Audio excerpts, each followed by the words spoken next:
Peavy, I want to ask you a question. I think I know the answer, but when you were going against other, like, big dogs, a little different driving to the yard? Absolutely. No, right? Both of these guys know who they're facing. Yeah. And again, I heard Cam Schlittler talk yesterday, and he said, it's really me versus this lineup, but I know who the other guy on the mound is. You know the premium at runs. Yeah. Skubal is got something to prove. Am I staying? Am I going? But am I right?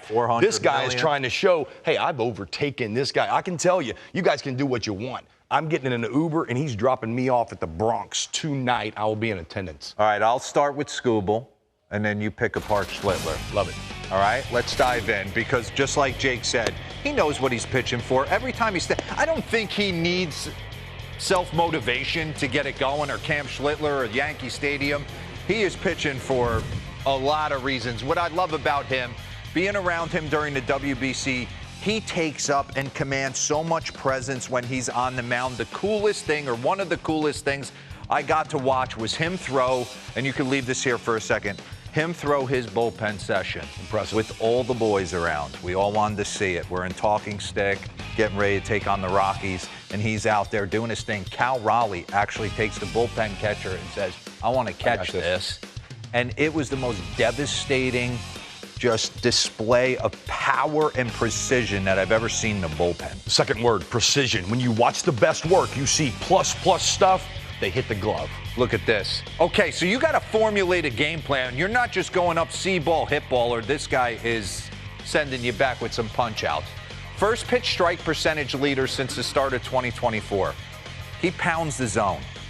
And your only chance to go up against him right now, since he's come back, he's given up, I believe, 6 homers. He's susceptible to the long ball. You're not stringing together innings, and he's not walking a ton of dunes. So hot change me to how he attacks lefties. I'll show you how he attacks lefties, then righties, and then I'll let Peavy dive on Schlittler.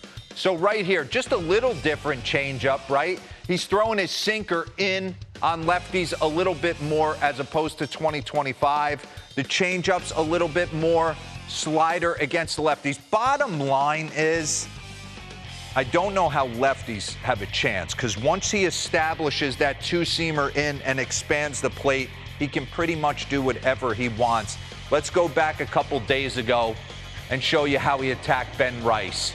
It's down and away. That's a strike if somebody challenges in that moment. He's got the best changeup, or arguably the best changeup in the entire game. He just turned 17 inches. We've watched Ben Rice control the strike zone as good as anybody, and he watched take him for a ride up under his chin and then slider down and away. Cody Bellinger, same thing. Just constant expanding of the plate. Changeup, slider. He could have went 97, sinker in, and it wouldn't have mattered. Now, your only chances are maybe a right-handed hitter runs into something. We saw Goldie take him deep twice. Last 2 seasons. Okay, you're on 2 pitches for me with this guy. Let's combine the 4-seam and the sinker, turn that into 52, 53%, and add it to the 27%. 80% of the time, you're getting some form of fastball changeup. I have to throw everything else out the window and battle with that. So let's get into the right-handers and see how he attacks some of the Yankees hitters. Here's Jason Dominguez. Changeup down and away. He gets a fish like that, he's going to it again. Will you swing at it a third time? No, I took you all the way outside. Now I can ram you up in. It's unbelievable. 97, top of the zone. Same thing against Caballero. Changeup, tunnel a sinker off it. High gas, see you later. So, I mean, he's just has that ability. Your only shot, and Paulie does it in the first inning right here. You get him in a hitter's count, you're selling out. 3-1, you're going to throw me this again, I'm all in. I'll take my chances of you screwing me into the ground on a changeup and a bad swing. So, against the lefties, look for him expanding the plate with that 2-seamer in, slider away. Against the righties, he's dominant with the changeup, and maybe Paul Goldschmidt can run into one. but don't think Skubal's not going to be ready for it. I'm going to pile on top of that, and young kids develop the changeup. The changeup is an optical illusion. Why he can pitch between those two is you get on the fastball. The changeup looks just like the fastball. You have no idea it's a changeup until you've swung way too early. I remember Johan Santana having this same thing. We knew his pitches and still couldn't get him. So young kids develop the changeup. Tarik Skubal's back-to-back Cy Young Award winner. And my man, D-Row, I'm going to get into it and show you that he's trying to unseat this guy. And he's on his way to his first Cy Young. I think the sky's the limit for Cam Schlittler. Give me the MLB ranks right here. This is not his league. This is it. This is third to second to fourth in every category that we care about in today's game in pitching. So Cam Schlittler, outside of the Miz and maybe Christopher Sanchez, is the best pitcher in baseball, in my opinion. Came on the scene last year, D-Row. Now let's rip the tape, and I'm going to show you what Alex Cora said. When you can throw an elimination game against your rivals and show the composure and the heater that this guy had, it's just truly impressive. Now you're going to hear Alex Cora talk about it.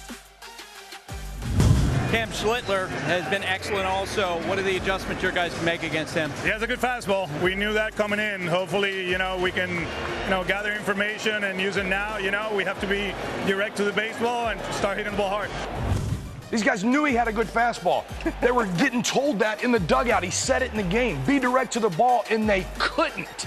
That tells you how overpowering he is. Here's the four-seamer. Show you a look at the three different looks. Four-seam. Now he's got this sinker that you're also going to have to deal with. Two-seamer, really. Hey. But that ball's playing, and now the cutter. Kenley Jansen is a Hall of Fame closer, and he's thrown this one pitch. This pitch looks just like it, right? It's very similar, and look at this. It's the same cutter with about the same break that Kenley Jansen has, and it's 2 miles an hour harder. I want you to imagine, this is one of his three pitches. Kenley Jansen's going to the Hall of Fame with just this pitch, okay? My man's got it, and I'm going to show you now as we rip in the tape. He uses it to righties and lefties. So there it is, backdooring it to the lefty. There it is, running up in the zone. Watch, these are the three pitches. Four-seamer, here's the cutter. Whoop, great pitch. Can you run it in? You can do that. Man. It's these three pitches really hard. Here's what it looks like in at bat. This is Steer's first at bat, get on the heater and the heater in. 2-1 count, watch this cutter going the other way. Now what's coming? Four-seamer up top, you have hit the one in the middle. Chance. Look at this. The highest percentage of pitches thrown over 92 miles an hour. You would think it'd be this guy second, the Miz. Nope, it's my guy Cam Schlittler. In a world that is about power, that we're not teaching a whole lot of the push and pull, the art form of it. It's kind of been power, spin rate. Yeah. If you're going to do it this way and not have a whole lot of push and pull, you better have three different looks. Cam Schlittler has that. My man has some edge and that presence you talk about. Tarik Skubal having the best in the world. You can see the confidence when they step out of the dugout. This big right-hander has it. I mean, I knew you had sinker. Do you have cutter? I had cutter, yeah. You have to have something. For me, did you have cutter in the minors? I did not. I had cutter in the big leagues. Brian Lawrence taught it to me. I was watching Kurt Schilling just have a little bitty cut to his fastball mix. You have to have something. For me, I had to have something to stay in on the lefties. I was real big sink guy. The ball was running arm side. The cutter allowed me to keep something in, and I could get Luis Gonzalez out after that.